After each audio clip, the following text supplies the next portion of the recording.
draft. C9 Academy on the blue side as they ban away Zach, and then OpTic on the red with Alistar banned away. So some bot lane focus there already with the Alistar. Yeah, a little, not too much of a surprise if you watch last weekend's game by Cloud9 on broadcast. Zeyzal went off with it, just took an early solo kill kind of in lane, or 2v2 kill, in bot lane and started storming mid over and over, huge flanks, completely took over the game. So no surprise to see that one on the ban list. Clearly learning from his LCS teammate there in Smoothie. Who's learning from who? No, you know what? You never know. I think maybe Smoothie's learning a thing or two as Camille, the ban there by C9 Academy, taking that top lane away. And I believe his first appearance, at least, that we've seen today, Nunu getting banned away by OpTic. Yeah. Someone had to prepare Nunu. Yeah, you know that there's no chance, unless it's banned, that we don't see Nunu this week. And thus far, banned out, unfortunately. There's Xayah, banned by C9 Academy. So again, that big shift we've actually seen in the bot lane. Xayah feels like she's rocketed up in priority. We saw her last game, and we won't see her this game because C9 is saying, don't want to deal with that. Even in phase 1, willing to spend a ban here. Yeah, I wonder how high Xayah's priority will go, because just with the changes in the bot lane, you don't think it would be quite enough to push her over all these other champions, but she does have really strong trading potential, and so maybe that's all it took, less sustain, to make her a top pick. We'll have to see if that continues over the course of the weekend. Well, a lot left open as a result. We've got Cogmon that we usually see banned, with the J4 being OpTic's last ban in this phase, but surprise, surprise, Zoe, who has popped off all Academy long this week, probably continuing her reign of terror again. No changes for this patch for her. We'll have to see. There have, like you said, been some terrifying performances with this champion. Absolutely dominates in these kind of scrappier situations where your front line, back line aren't completely established. And that was a game, I think it was actually Echo Fox with Demonte. Yeah, he went crazy. He went off with that. We'll have to see if Golden Glue can kind of mirror that performance. Certainly a player that grinds a lot of solo queue. He's almost always up to date on these kind of current champions. So we'll see what he does as he takes Zoe for a spin. Sejuani, though, certainly the Invoke jungler, and we'll see what else OpTic are willing to trade for this pick. It is Kalista, so Cog still open, a lot of AD still left on the table. Well, we'll have to see what C9 want to take here. I mean, personally, I just don't feel like Sejuani and Kalista are worth giving away Zoe. That's basically the trade you've made. It's tough to say. Kalista might end up being worth it depending on how bot lane actually shakes out. She was one of the only bully lane dominant champions down the bot lane that was still seeing significant play. Even when it was that kind of more sustained focused meta. So now that it's hopefully less sustain heavy, she becomes even stronger. So there's a chance it's worth it, but on paper, yeah, Zoe's pretty scary to play against. Let's see what we've learned here as we move through more 8.2 matches. Tristana, though, picked up for Keith, so a pretty classic, I'm hesitant to say counter pick, but we see this picked a lot in the matchup. Feels like players get pretty good leverage out of it in the 1v1. It's yeah, like you said, it's not exactly a counter pick because it does have moments of strength and moments of weakness. If you can get a big E on a target and then you can go for the jump, reset, you can stick on Kalista, and some more aggressive supports can lead to a situation where Kalista's short range kind of leads to her getting 100 to 0, but if you don't let that happen, Kalista generally wins. Yep, another for C9 Academy in the top lane there for Shiro, and now pick here for Palafox. We'll see what he takes as the OpTic Academy look to round out this draft. I mean, I think maybe support will be prudent here, but instead, Galio will be the pick. So mid lane Galio, you have to expect once more. Yeah, it looks like if you can't beat Zoe, avoid her is what they're going to be going with here. You know, it's going to be hard for... She is gankable in that sense, and you do have good gank assist with the Galio pick, but you can also just choose not to do that at all. Go to that Kalista down the bot lane, blow that lane open, and just hopefully by the time Zoe starts hitting her crazy power spikes and can one-shot your AD carry, you've already won the game. Well, Jack's actually banned away. Someone we have seen quite a lot in the jungle especially. Yeah, and Cloud9 Academy were the kind of forerunners of that. They did it once there, and then the main team actually did it as well. Sven picked it up, and it's a champion that goes the full build of basically tank, which is surprising to see on Jax, but when you combo it in with enough other support and tanks, it becomes actually very powerful. So we'll have to see, now that it's banned out, what C9 choose to go with in the jungle. Well, there's a Rakan ban, so again, kind of rising in popularity, especially with Xayah moving up. Of course, she's banned this game, but C9 actually banned both halves of the Lover's Lane, and there's a Taric ban for OpTic, so switching gears a little and taking out the support away from Zeyzal. And surprisingly, through all of this, Tahm Kench is chilling out. Has made it this far, so C9 Academy probably should ban that here. They don't, they go with Jace. Does OpTic take it? It's not as dominant as a lane as you might want with Kalista, but it might be difficult to play Kalista into Tahm Kench, so we'll have to see what OpTic choose to do here. Something like Braum also potentially up, so certainly a lot to think about here. we'll see what OpTic take here. 10 seconds left for this next pick. And it is going to be Brom. Mitigates a little bit of Zoe's poke. Yeah. Not a lot, but a little bit. It is, you know, it's hard to play into Zoe, let's be honest. But if you have to, Brom is not a bad option. Galio, with, like we said, the new build, you are a fair amount squishier, but hopefully he can do a good job frontlining. You also have the Sejuani, so if you are able to set up these kind of clear battle lines, and Zoe's not off on the flank, she'll be stuck pelting frontline members. Well, you mentioned Tom Kench. Seems like a pretty easy pickup here for Zeyzal, and they will take it. Tristam for the bottom lane there. And now one pick here. Looks like they have to blind top lane, with OpTic holding on to counter pick there for Doppler. It should be jungle. They do have yes, they have Gnar. Yeah, they do have the Gnar. So Doppler still has that counter pick. We have seen him pick some weird stuff with counter pick. The Aurelia has been played. I think he had a Trundle game as well. So he does have a little bit of different things. And the Eve that they were hovering. Now this is an interesting one because we didn't talk about it just yet, but certainly a champion that got hit pretty hard with the nerf bat on 8.2. Yeah, it's surprising to see it still being played. You know, permanent stealth at level 6 is a very powerful mechanic, so I can understand why it's still used, but into OpTic's comp, it is a little surprising. You have 3 tanks and a Callista. Now with the GP coming in, maybe you have some more opportunities to find people to kill, but prior to that, it is surprising to see the Evelynn pick. Yeah, I mean, also a little surprising to me to see GP. We often see Gnar picked into Gangplank for this sort of counter pick. Again, like a very loose usage of the word there, counter pick. Certainly a matchup when, like a lot of his matchups, he can get aggressive in. But Doppler, you know, could have taken something like the Aurelia. We've seen, you know, a traditional pick like Yasuo be good, or even just take something a little more stable. So certainly OpTic, I think just saying, we have a Galio, we have this Callista, we just want a little bit more damage from our top laner as well. It makes sense in that regard where you don't want to fall too far behind. Galio being AP now does still pack a decent punch, but what's nice is if they do try and go aggressive on the top side, Galio can be used defensively. If your bot lane's winning, maybe you just snowball down there. They have a pretty nice comp with a couple different ways to play this one out. And on the other side, like you said, Evelynn kind of rounding out a strange comp here for Cloud9 Academy. I'm curious to see what happens, but I guess we'll find out shortly as you're out onto Summoner's Rift for our second game here. Cloud9 Academy looking to pick up after the loss yesterday. OpTic looking to sweep the weekend. We take down some pretty fearsome opponents to do so as well. Like you said, this draft from C9 Academy is curious for me. I like the Tom Kench pick into Callista. It would have been nice if you picked something with kill threat, but after all those bans, it didn't feel like there was much unless you wanted to go all in with like a Leona pick or something more aggressive. So Tom Kench is great for that, surviving some pressure if there's a lot of dives coming in.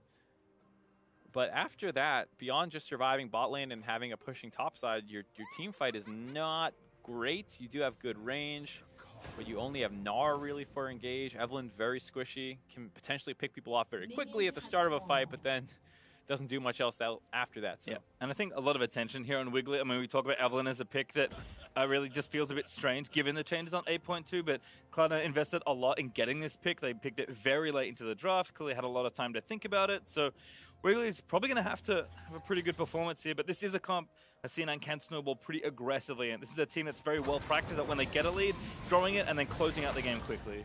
Absolutely, and a lot will probably be decided based off how the mid lane plays out. I expect Galio, like we said, will be trying to be uninteractive, push it in, roam around.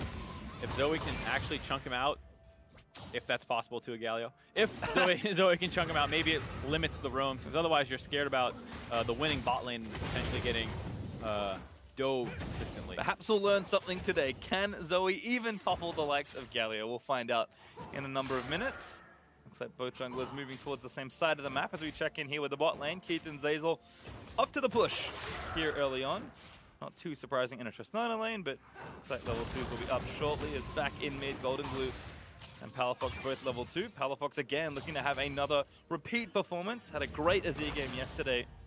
And looks like early on, kind of as expected, Zoe is getting pushed in, but doesn't take too much longer for those paddle stars to just knock down the entire wave. Yep, Zoe's lane push is something that's always pretty good. You kind of have to angle it around the front line creeps to hit the back line, but it's not too hard to do that, and then at later levels, that'll be an instant free push. Yep, Taunted though wanted to pick up the barrier that was on the ground. So that first balloon was popped. Golden Glue also has the minion dematerializer. We've seen a lot more of this in general, but kind of playing to the just wanting to clear the waves and then get out and roam playstyle that I think a lot of those Zoe players have kind of adopted now. Yeah, she's a champion that if you do get the push, she's very potent because you can just sit in the river. If you get deep vision control, you can spot out the enemy jungler. You shoot your sleepy bubbles through those.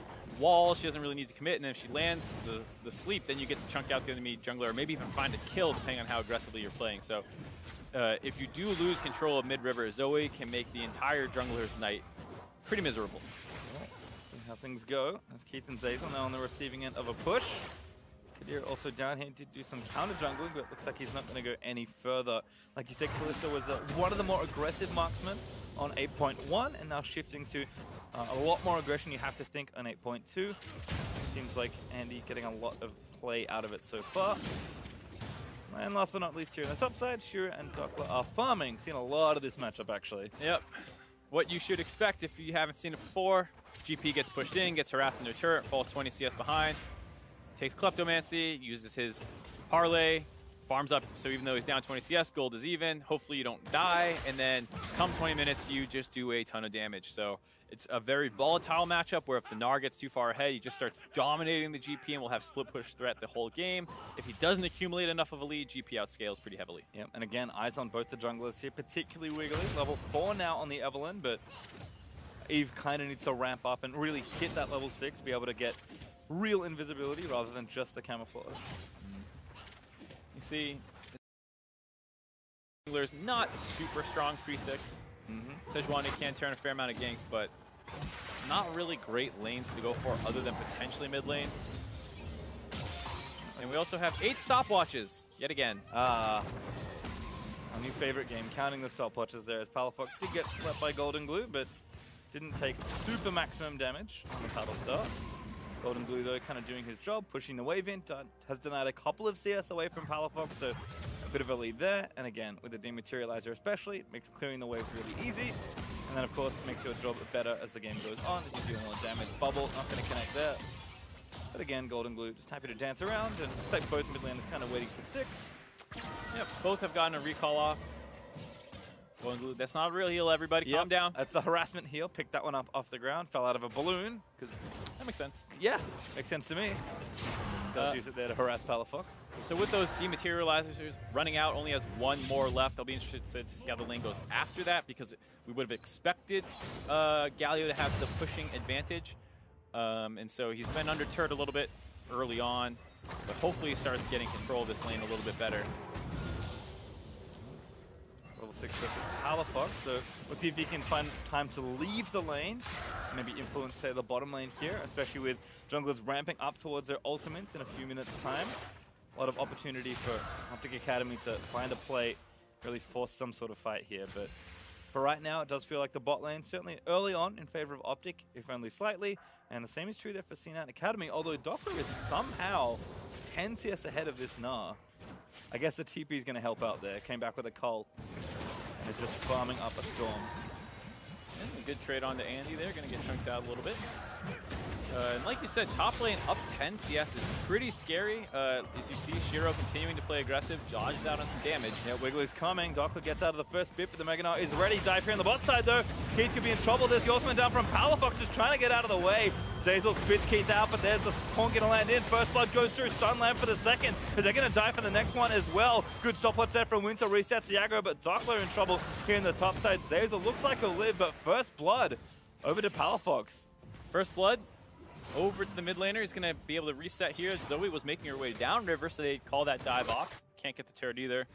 Dokla managed to survive that play up on the top side somehow, but because there's no pressure on the rest of the C9 Academy top and jungle, they feel fine to keep the pressure in this top lane going. Yep, you can see kind of partly how Dokla got out there. Looks like his stopwatch has been broken. Wasn't quite enough to combo some CC and damage down. Again, Wiggly doesn't have his ultimate just yet, so can't add additional dive utility and, more importantly, damage, but should be back relatively soon. They're also ramping up towards his ultimate. Is Wiggly able to take down that Scuttle Crab and continue things along. OpTic, though, after the first early lead, and I asked the question and Palafox answered it. Can you get out of this lane and force a play? Answer is a resounding yes. Yep, you run out of those Dematerializers and suddenly Galio starts shoving you in. Plus just the extra mobility that's available helps out a lot, able to get down that bot lane. And taking a look at this one, Kadir, dive was well communicated that they wanted to do this. Takes away around the wards, so they don't know what's coming. Galio was already way down the river, and Zazel tries to get out here, but not quite able to avoid the knockup. A lot of stopwatches, resetting turret aggro. Keith drops very quickly after that. And then you see the rest of those stopwatches getting popped, keeping people alive, but really low HP. Don't want to risk getting picked off by a Zoe coming down the river, so they call that off. And topside, it looks scary there. We kind of cut away from it as Shiro looked like he was about to ult the GP back, but did stay alive. I don't think Wiggly was 6 when that started, so he was missing that kind of execute damage that you're hoping for. Yeah, neither jungler was 6, but that has been remedied, both Wiggly and Kadir, both with their ultimates good to go. Shiro kind of riding the ship here after, again, we'll do some detective work later, but a very strange looking CS deficit. But for now, things have been even back up. Looks like GP is going to move back. No, not yet. Doppler trolling me there with the not recall. TP up for Golden Glue. Hey! Would have used that in the last time from the Galio. So just talking about that top lane matchup, there's a couple curious things coming in for Shiro for me, where it indicates he's playing the matchup more defensively than I think is necessary. It's a champion matchup where globally, on average, GP is down, I believe, 15 to 20 CS, depending on what region you look at. In Korea in particular, it's about 25 CS deficit. But Shiro has opted instead of Airy for Fleet Footwork, which is a more defensively focused rune choice, as well as going for the Ninja Tabby first as well. And so he doesn't have as much damage. A lot of people you see going for a phase rush, try to keep that pressure up with an Airy. And as such, it feels like Dokla is not really under much pressure in terms of just actual 1v1 threat and has done a great job farming up so far. You know, he's not out of the woods yet. It's still a difficult matchup, but a really less aggressive rune and item choice than I'm used to seeing, but maybe things are changing in how they think the matchup will Rousey here on Kadir as the ultimate out from Palafox. Wiggly's going to get forced away. Does get spotted and stunned back up. Justice Punch connect for the knockup. Wiggly, a great bit of stasis there. Might save him as Keith. We're going to get the execute. Winston does slay Wiggly, but Keith looking for the kill. Does get it on the other end. That will give Triss the reset, but GP ult's going to call off the rest of that shot. It's going to end up being a 1-for-1 on the tail end of that, but a lot of skills used there on the side of C9 Academy. Shiro had teleported in. Keith flashing aggressively to try and make sure he can get that.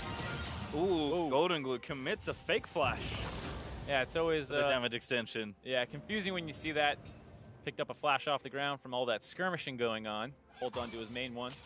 And does chunk out Palafox, getting him a fair amount of mid control now. Unfortunately, his jungler is just respawning now, so not able to combo together. He's been keeping back under that ward. Palafox walks back behind his minion line. Gonna keep that pressure up. Golden Glue with the spellbook can swap the TP if you would like to. And just noticing this as well, Palafox also with the spellbook. We saw electrocute for extra damage by Demonte in the first game. Bit of a difference here as gank topside for Wiggly, who is super extra sneaky into these bushes. In case invisibility isn't enough, how about a lane gank? And again, it's gonna be a little scary for the GP. He had no idea what's going on. Now he knows, but has to play this well. Gets charm, oranges it off, but might just go straight for the damage on the dive. A good scoop back by Shiro. Stun after the warp is a wonderful combo, and that's a simple kill. Shiro gonna collect it there. All too easy for the top end jungle of Cloud9 Academy. Like we were saying, this matchup doesn't get that much easier, so they're finding that kill. And then here's another look at that skirmish that happened. Wiggly caught out, does have some good defensive tools, able to dodge out of the Galio ultimate through using his own, and then still have the stopwatch up to survive long enough to kind of bait Kadir into trying to get that W to finish him off. That gave enough time for Keith to get the cleanup kill onto him and make it a 1-for-1 trade. And then the top side, it's all too easy once you lose that flash and stopwatch.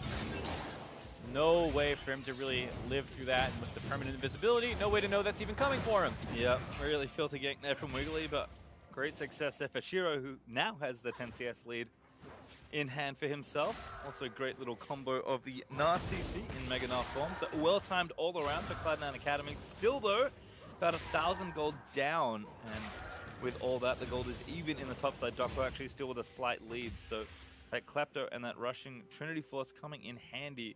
And again, it just feels like despite all that pressure, Doppler went for a call, is just straight rushing the T-Force, now has actually completed it. Like, you said it, you know, gameplay tends to not matter when he falls behind. He just really hasn't fallen behind, not feeling the need to itemize defensively at all. No, it's such a strange, you know, interaction where it's like, I'm destroying this guy, but he's even. This feels weird, but that's how GP works, and that's why you often see the Nars feel pressured to go so aggressive. And a 10 CS lead is nice. They were able to get that kill.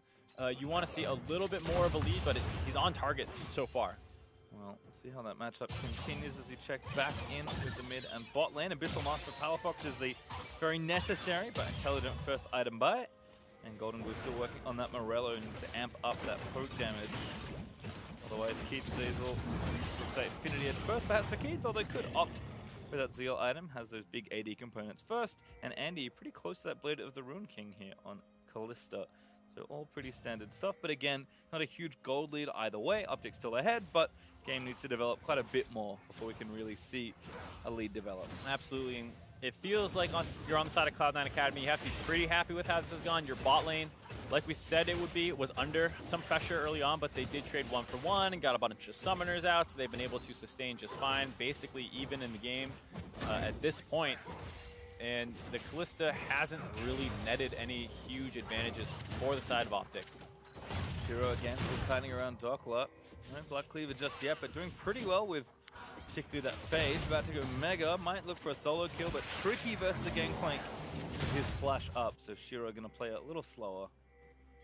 Sounds like they spotted out the Eve for a second there with all those pings going down.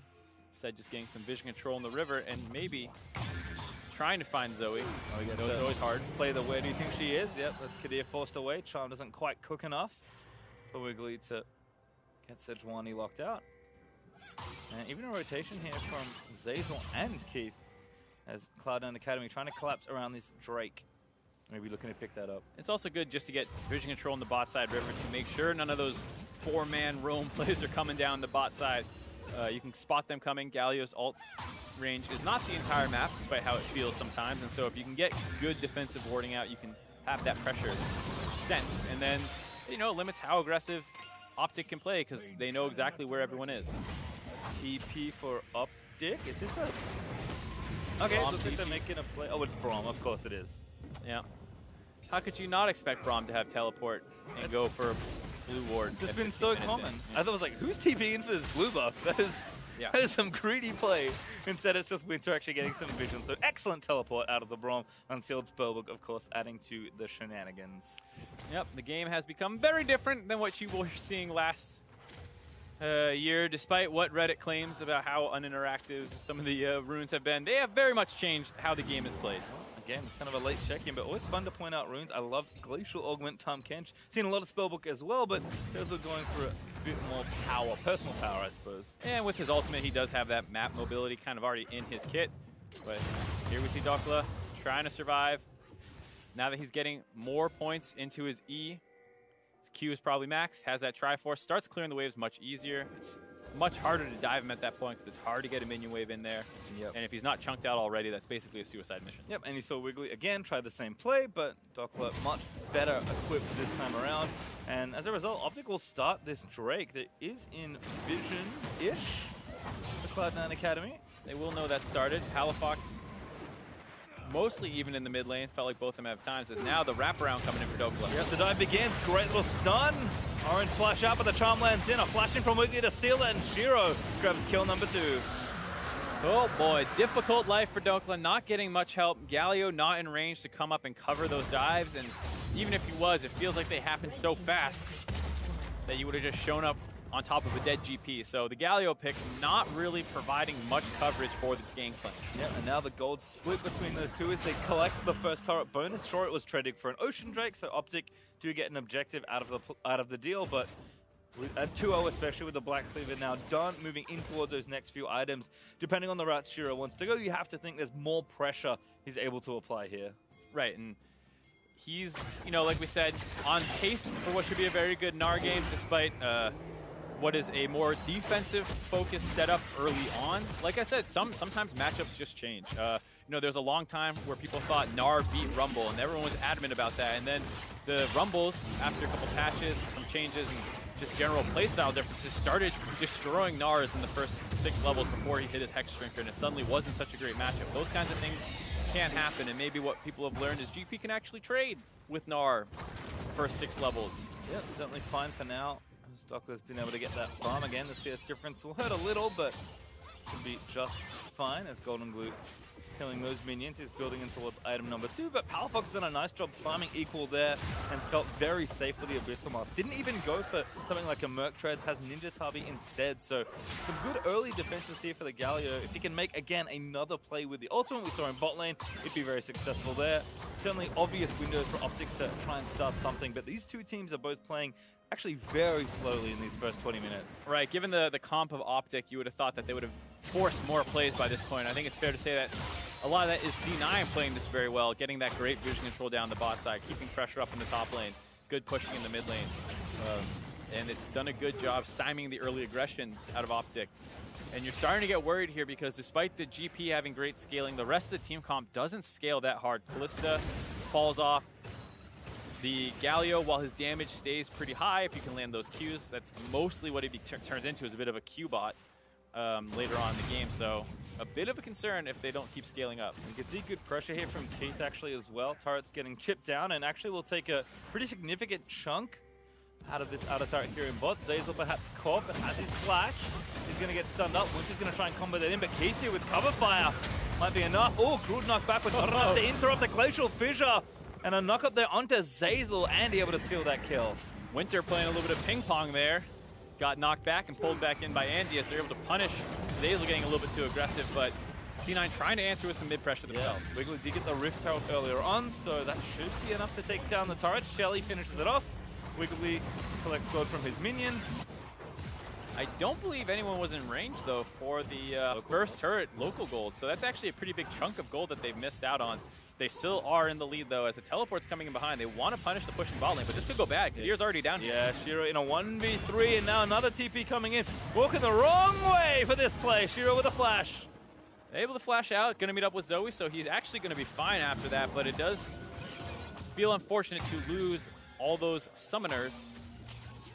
Golden Glue looking for a cover bubble, but not enough through that tiny piece of terrain. Still fishing. No, finds a control wood.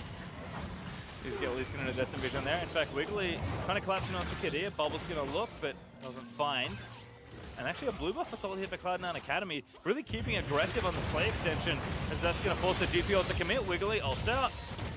And Sejuani goes to sleep. Teleport's coming in, though. Dokla's behind already. Who's sneaky now? The GP sneaking up on the Evelyn. Payback for the earlier lane. Here's the Galio ultimate. Everyone needs to get safe under the turret. A taunt, a massive taunt, in fact. Let's get it. Takes down Wiggly. The rest of C9 Academy will get out safely, with the front lines getting chunky here for OpTic. Wow, kind of some non-stop action there, going off what was started out as a pick off onto Zeyzal, leads to a mid push, leads to a bot lane TP, blue buff contest into another bot lane TP, and at the end of all of that, it's only 2 kills. And you know what could have been? The outer ring of turrets fell here for Cloud9 Academy. Instead, it's only the mid turret is the second one, and bot is low, but a counter push here for OpTic in bot, now in mid is going to force Cloud9 Academy to react. Just felt like they overreached a little too much, and OpTic counter-attacking well. The way that Palafox played this, I actually want to take another look at it because it felt like he could have dropped a lot more damage here. Dokla wrapping around. He gets the flash taunt. And I was surprised not to just see a Q passive use. It actually runs forward and goes for an E. Not quite the combo you would have wanted to see. Maybe could have got another kill. Not the end of the world either way, though. And at the end of it, OpTic couldn't get any objectives. I believe the top turret was actually taken before the mid one. It was. Stand corrected on missing that much local gold. Yep, Shiro and Wiggly split it. So instead, Wiggly collects, I guess, the assistant gold from Shelly, busting down the mid turret. Golden Glue with a blue smite, but probably not going to use it. Instead, I think C9 eyes pretty firmly on his bottom outer turret. Again, looking to open up this game. And K2's kind of gone quiet in this game. There's actually 2 items and counting on this Chris, so ramping up nicely in what's been a slower game. Certainly beneficial for the Cloud9 Academy bot lane. Absolutely. Once you see the Tom Kench pick come in, you realize that the Tristana is mostly there to scale up, try and go even versus Kalista. Did a great job doing that. Did survive some early pressure pretty well. And now they've taken all 3 outer turrets on the side of the Cloud9 Academy. And I actually like what C9A are doing here. I mean, Shiro has certainly equipped himself for the 1v1 in the side lane with the Frozen Mallet now finished as his second item. But Wiggly is just like a permanent jungler sitting under Shiro to support any sort of 1v1 or split push situation. I mean, Dokla's already having it hard enough in these sorts of matchups. This is just mean. As Wiggly's setting up a bit of a tent. Next his nah. Yeah, but you gotta say, he opted into it. Certainly did, and opt-in here for OpTic. Ult's gonna miss Golden Glue, but Zeyzal is trapped. Stunned up again by the Sejuani passive, but still not going down just yet. Andy able to finally rend away for that first kill, and that leaves Mountain Drake ready and up for grabs. Bit of a weird fight there for C9. Both Shiro and Wiggly were on the backside, but not out of the woods yet. And Zoe can make this difficult. Yeah, a lot of damage actually followed up. Shiro with a boomerang, I believe, as Golden Glue is just peppering them with bubbles. Still again poking around, misses that second one though. This is really tough for Only the OpTic. support down. Another sleep. Winter gets tagged again. Shiro's going to be able to close the pincer. Wiggly with a massive flank on the other side. Distracts him for long enough, but he's going to fall to Andy, picking up his third kill of the game. Keith actually pops his stopwatch there as Shiro tries to find the scoop, but Palafox gets out of the way. Golden Glue though still looking for the long range, doesn't quite find it. Bubble not going to land close enough. And the rest of OpTic get out, but C9 get them off the Drake. Very questionable call on the side of OpTic there. Yes, you've picked off Zeyzal, but that's only a Tahm Kench. And against the Tristana and Zoe, who are going to pelt you as you try and finish off that Mountain Dragon, that had no chance of working out well for them. They're lucky to get out with only one death. A lot of people were very low HP near walls, but Shiro had no flash, no way to get in there for that big Gnar combo, so only losing one. Yeah, seems tough though, two kind of terrain-based solo laners here between Zoe and Gnar. OpTic a little lucky to get out of this one so easily. Yeah, you see Shiro building that HP up. They try to turn on to Wiggly. They will actually finish him off, but he does a really great job kiting out. Dokla barely able to survive as well. Keith, like you said, with that strange hourglass. Don't know what button he was looking for there, but probably not that one. Well, another sleep onto Winter, but Golden Glue is buying time. Sleep looks for Kadir, doesn't find it. But taking out control, it looks like C9 are moving some attention over to the left-hand side of the map. Shiro's got the lockdown on the bot lane real estate so far. He's able to split push and get that lead there. C9 Academy looking around that Baron area as Kadir just missing the chunk there. Golden Glue a touch short on the paddle star, but these just keep on coming. Yeah, that's the thing about Zoe. Give her a blue buff. Cooldowns aren't that long. Spam those E's and Q's. Fun to play against. Fun to play with, that much I'll tell you. As Mountain Drake also still up for grabs, another bubble lands. Golden Glue not going to find the rest, but Shiro, a big nuisance here in the jungle of OpTic as Wiggly does actually finish off the Drake. That was delayed by C9 Academy, so going to equalize that objective. Blue up's going to reset, but Golden Glue is just going to swoop in and take it regardless. Really nice pressure all around by Cloud9 Academy here, moving between bot and mid, getting good vision control, grabbing the dragon, grabbing that blue buff, keeping vision control up the whole time. They had good wards top during that. You see 4 pink wards littering the river right now, 2 top, 2 bot, so just really great control all around by them. And kind of curious to see if Cloud9 can kind of take this map advantage and really convert it into a bigger lead, because you look at the gold, this game is very close, not 1,000 gold between the two teams. C9 certainly feel like they've got more total control of the map. The 3 turrets to 0 certainly would add to that argument. And Cloud9, a team that we expect here in Academy to be very efficient, very well practiced in closing out games. If we can do so without a big snowball lead, I think that will tell us a lot about the quality of this team and certainly help them bounce back from their loss yesterday. This is exactly like we said we were looking for. And what else we're looking for? Baron? Baron. Baron, baby. OpTic going to clear out those wards. Shiro also ramping up. Looks like Guardian Angel's next on the agenda in items. But again, ooh, some sneaky stuff. Yeah, hop the wall. They're going to do this damage. And it doesn't seem like C9 has any idea this is going on. They will. This is going to take a while. Winter also moving in. Kadir's like, maybe I can't tank this for as long as I thought. But just enough spears will do it. And Cloud9 Academy have is no idea at all. No, they have that Scuttle Crab vision there, giving them that extra sense of security that nothing strange is happening. Don't mind Baron Pit, but this entire time they're taking it down. Kadir He's smited for health, and it's worth it. There's the Ren, and Cloud9 Academy get the bad news. Yeah, you hear that scream go down. They had no idea. Very heads-up play on the side of OpTic. Like you said, you smite for the health. You have Kalista to secure with the Ren, so no worries there. On top of the fact that, yeah, C9 had no clue. Well, not even that early of a Baron. We're at 27.5 minutes, and OpTic took a game that was very even. Barely 1,000 gold between the two teams. They get a slight gold lead, and more than that, have a chance to really break open, equalize that turret lead. take the standing goal and actually get really far ahead in this mid game. Right, there's so much available for them to get back into this game. You see their CS generally is close to even, so it's almost only these turrets keeping C9 ahead, or slightly behind now after the Baron global gold, but they have these buffed up waves now to try and push in. It will still be hard, but not great line wave clear on the side of Cloud9 Academy. Basically up to Zoe to try and do it. Yep.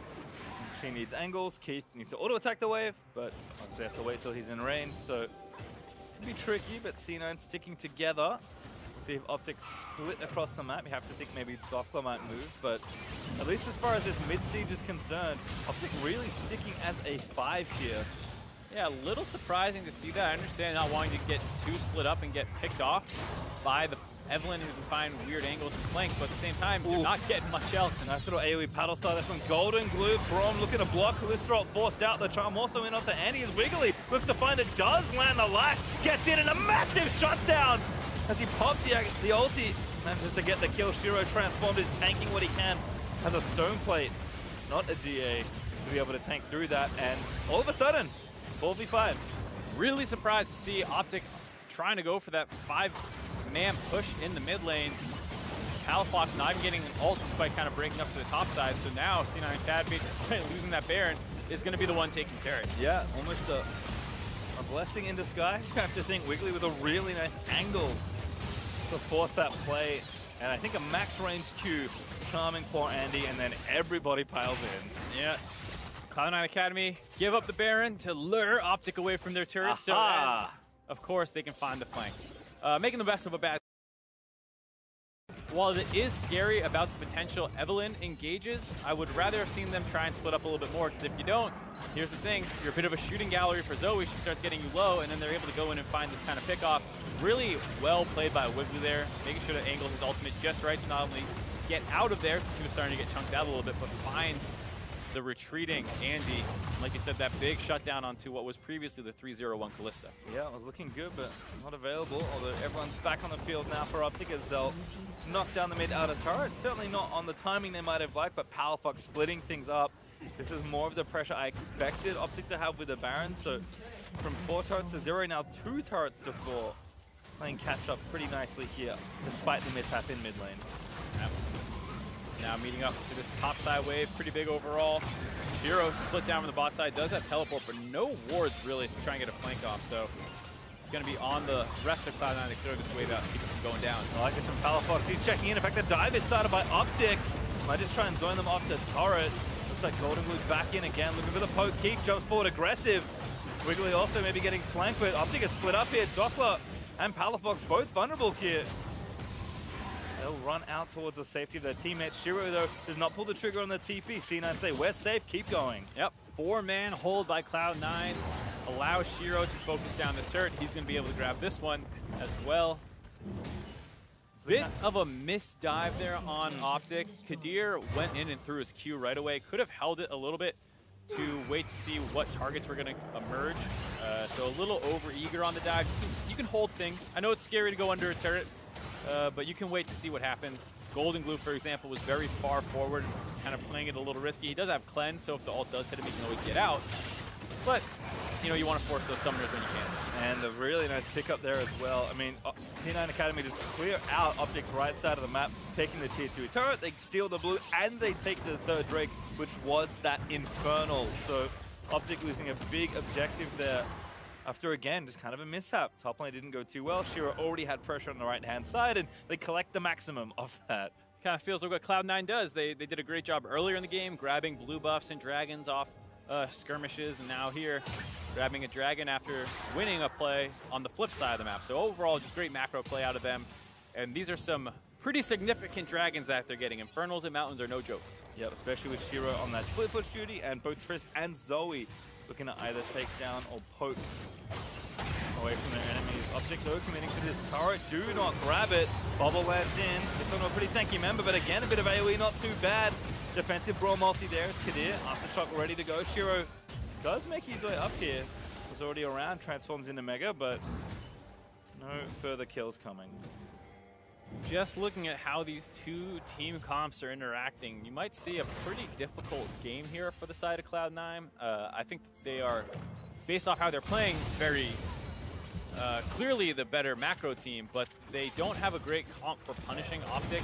There's so much zone control available that it's going to be difficult for them to find really huge fights.